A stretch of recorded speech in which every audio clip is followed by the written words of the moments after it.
a todos, mi nombre es Katarzyna Dunin-Borkowski, soy directora de Tax and Legal de PwC Perú. Bienvenidos a un episodio más de InFocus, el podcast donde semanalmente desarrollamos las normas y jurisprudencias más importantes en materia tributaria y aduanera y también analizamos las normas legales y noticias más importantes y su impacto en las empresas. En esta última semana, como todo fin de año, se publicaron diversas normas. Empecemos por las de rango legal. Como recordarán, el Congreso de la República le dio facultades al Poder Ejecutivo para legislar en diversas materias, entre ellas la tributaria. En atención a dicha delegación, se han publicado 6 decretos legislativos que señalan lo siguiente. Se ha equiparado el tratamiento favorable del impuesto a la renta al régimen agrario al sector acuicultura, forestal y fauna silvestre. Como recordarán, en 2020, cuando se publicó la Ley 31-110, que regula el régimen laboral y tributario al sector agrario, no sabemos si por omisión o adrede, no se hizo referencia a si los beneficios contenidos en dicha ley aplicaban al sector acuícola, forestal y fauna silvestre, generando una aplicación desigual a sectores que venían siendo tratados tributariamente a través de los años de la misma forma. Por otro lado, se ha uniformizado el acceso a la estabilidad tributaria, señalando que cuando se suscriban convenios de estabilidad jurídica al amparo de lo establecido en los decretos legislativos 662 y 757, se estabiliza el impuesto a la renta que corresponde aplicar de acuerdo con las normas vigentes al momento de la suscripción del convenio correspondiente, siendo aplicable la tasa vigente más 2 puntos porcentuales. Ello en atención a que hasta el 2021 habían sectores que para estabilizar la tasa se agregaban 2 puntos porcentuales, como el sector de hidrocarburos, y otros no. También se prorrogaron las excepciones previstas en el apéndice 1 y apéndice 2 de la ley del IGB hasta el 31 de diciembre de 2022. Asimismo, se ha prorrogado hasta el 31 de diciembre de 2024 la exoneración del IGB a la emisión de dinero electrónico. Finalmente, se ha modificado la Ley de Tributación Municipal, señalando que los notarios y registradores a partir del 1 de enero de 2022 deberán exigir la acreditación del pago de los impuestos municipales a todos los periodos en los cuales el transferente mantuvo la condición de contribuyente. Antes solo se tenía que acreditar respecto del año de la transferencia. Respecto del impuesto al patrimonio vehicular, se han incluido a los tractocamiones dentro del ámbito de aplicación del impuesto. Recordar que existe una resolución del Tribunal Fiscal que los excluía en atención al principio de legalidad que rige el derecho tributario. Asimismo, se ha dispuesto que en el caso de vehículos que hubiesen sido objeto de robo, hurto o siniestro que disminuyan el valor afecto en 50% o más, la tasa aplicable es de 0% a partir del ejercicio siguiente de producidos tales hechos y mientras mantenga dicha condición. Y también se ha precisado que se encuentran inafectos del impuesto los vehículos de propiedad de las personas jurídicas que no formen parte de su activo fijo, excepto cuando estos hayan sido transferidos con reserva de propiedad. Antes no existía esta última excepción. Además, se han publicado otras normas de rango infralegal, como aquella que regula que la UIT para el 2022 será de 4.600 soles, o la resolución de superintendencia que ha aprobado el módulo receptor de grandes volúmenes de información para aquellos sujetos que se encuentren en una fiscalización puedan remitir la información de gran volumen a SUNAT de manera optativa, ya sea por dicho módulo o por el sistema integrado de expediente virtual o por mesa de partes virtual. SUNAT ha publicado el cronograma de presentación de la declaración jurada anual del impuesto a la renta del 2021, así como también las fechas de declaración de las obligaciones tributarias mensuales a su cargo y los montos de excepción de la obligación de efectuar pagos a cuenta y suspensión de efectuar retenciones y o pagos a cuenta por rentas de cuarta categoría correspondientes al 2022. Por último, una norma de vital importancia ha sido la modificación del reglamento de la ley del impuesto a la renta, que incluye algunas precisiones a la regla que impide la deducción de intereses, la cual comentaremos junto a Roberto en el siguiente bloque.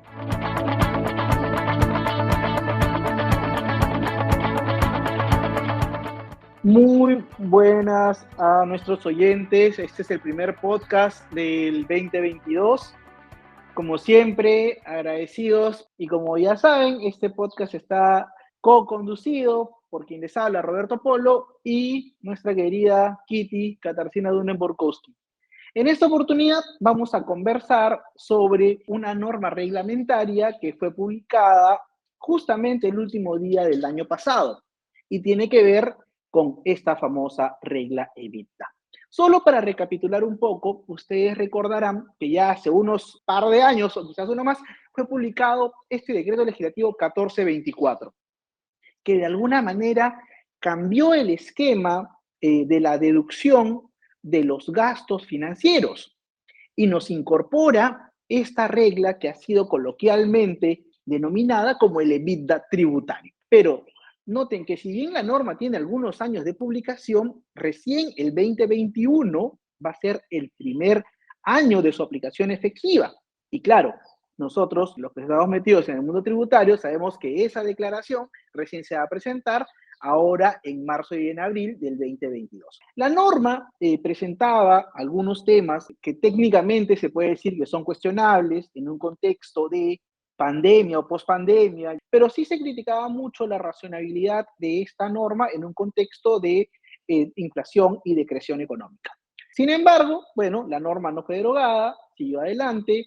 En el camino han habido algunos parches, por ejemplo, recordarán que el anteaño pasado, hacia diciembre, salió publicado qué pasaba con aquellas empresas que iniciaban operaciones o que no registraban resultados el ejercicio anterior, porque sin esa variable de la ecuación no podían calcular EBITDA. Bueno, de parche se puso un reglamento regulando esta situación.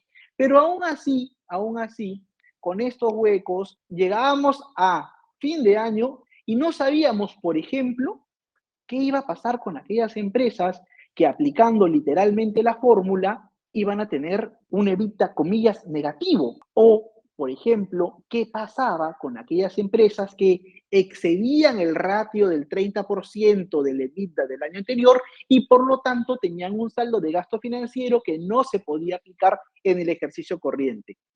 Y sobre eso, Kitty, ¿qué cosa nos ha traído esta norma reglamentaria? Hola Roberto. Efectivamente, este decreto supremo, el 402 del 2021 EF, que fue publicado, como bien dices, el 30 de diciembre en edición extraordinaria y por ende es de aplicación también para el ejercicio 2021 y para efectos del cálculo, ¿no?, del EBITDA del 2020 que se va a aplicar para el 2021.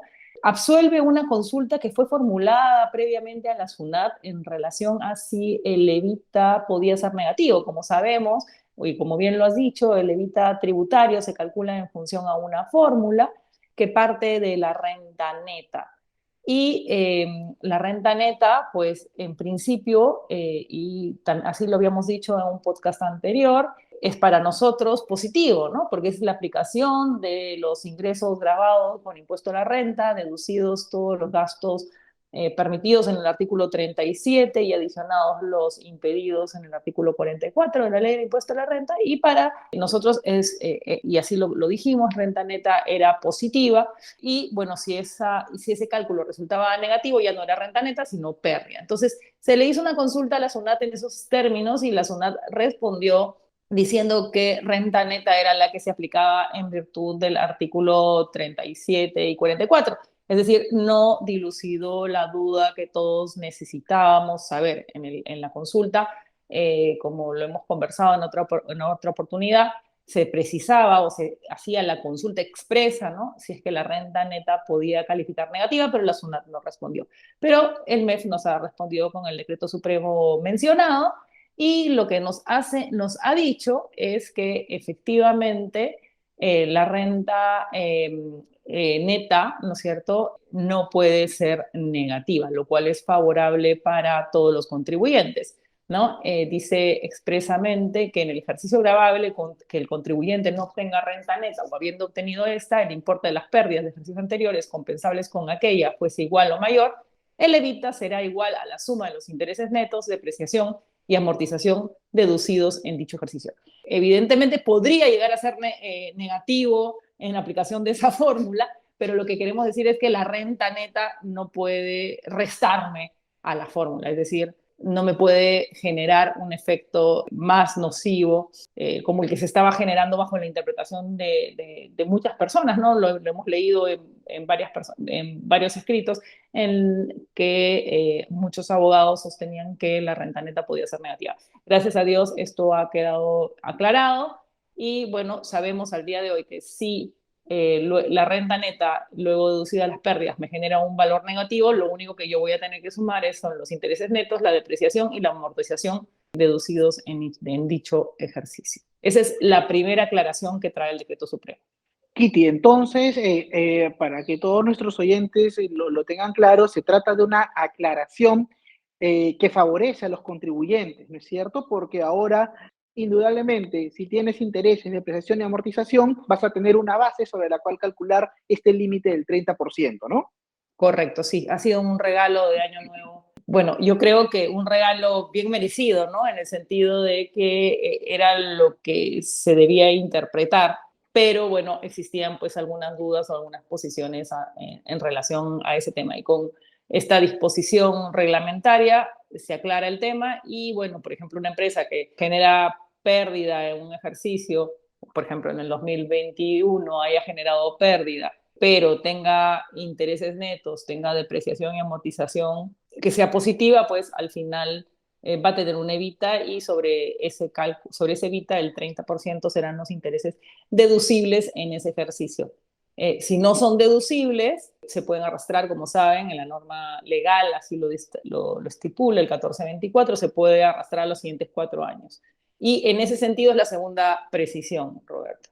Claro, Kitty, la duda que puntualmente se tenía ahí es si yo tengo un saldo de gasto financiero que no pude deducir en el ejercicio de su devengo porque superaba el 30% del EBITDA del año anterior, podía arrastrarlo 4 años, pero ¿qué deduzco primero? ¿El interés que pasa el test del ejercicio corriente o el que vengo arrastrando? Esa era en concreta la duda y no teníamos tampoco una luz en la ley ni en normas reglamentarias hasta la publicación de este decreto supremo que nos diera una pauta y también se admitían, lógicamente, diversas interpretaciones. En ese Exacto. sentido, ¿qué cosa ha aclarado el reglamento, Kitty? Sí, efectivamente habían posiciones que decían que lo que primero se tenía que deducir eran los intereses devengados en el ejercicio, es decir, hasta el límite de los intereses devengados en el ejercicio, y otros decían que no, que se tenía que ir hacia atrás desde los más antiguos, ¿no?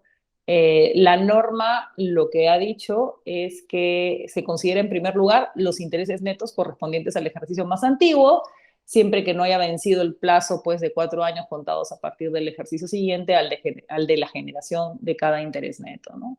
Que esa regla de los 4 años está en la ley, ¿no? Entonces ahora tendremos que ir hacia atrás y ya tenemos claridad que lo que primero se calcula son los intereses netos más antiguos y así sucesivamente, ¿no? Hasta agotarse.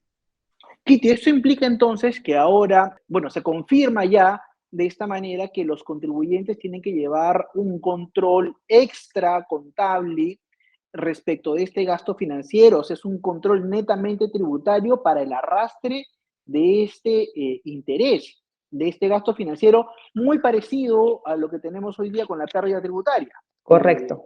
Y vinculado a eso, Kitty, conversábamos también nosotros que dada la posición que tiene la Administración Tributaria y también el Tribunal Fiscal, cuando un gasto no llega a ser deducible, se cuestiona también la validez del crédito fiscal del IGB.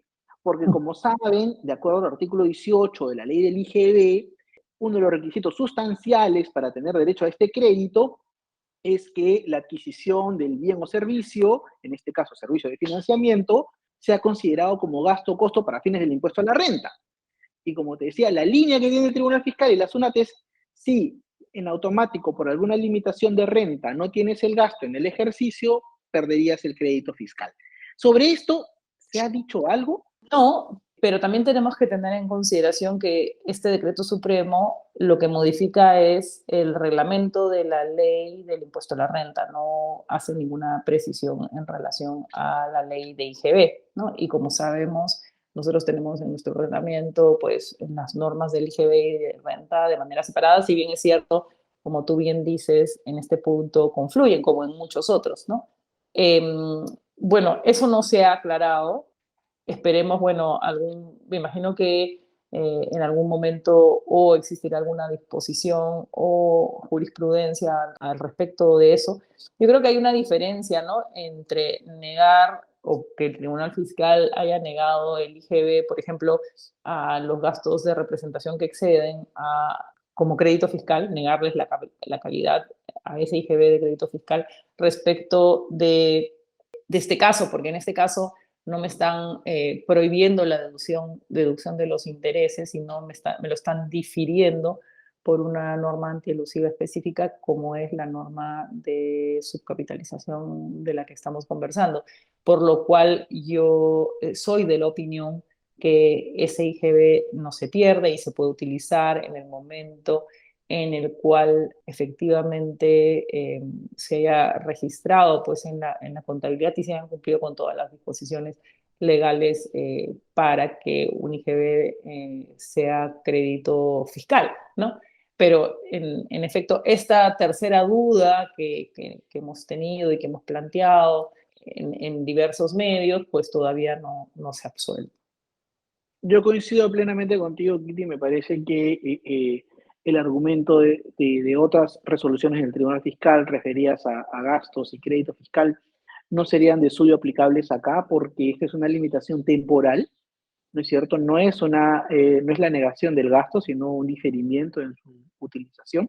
Por lo tanto, creo que hay sustento y argumento técnico suficiente para que esto sea así. Sin embargo, como no está regulado, ¿no es cierto? Habrá que esperar algún pronunciamiento oficial de la administración o del propio tribunal, me parece. Creo también, Kitty, que esos serían, digamos, los temas importantes que conviene comentar para nuestros oyentes, salvo que tú tengas alguna acotación adicional. No, efectivamente yo creo que esos son los 3 puntos más relevantes que trae este decreto supremo. Evidentemente trae algunas disposiciones adicionales, pero creo que para efectos de nuestro podcast estamos bien. Excelente, Kitty. Y de nuevo, feliz año a todos nuestros oyentes. Por mi lado, eso sería todo. Les dejo un fuerte abrazo y las mejores vibras. Chao, Roberto. Feliz año para todos. Un abrazo.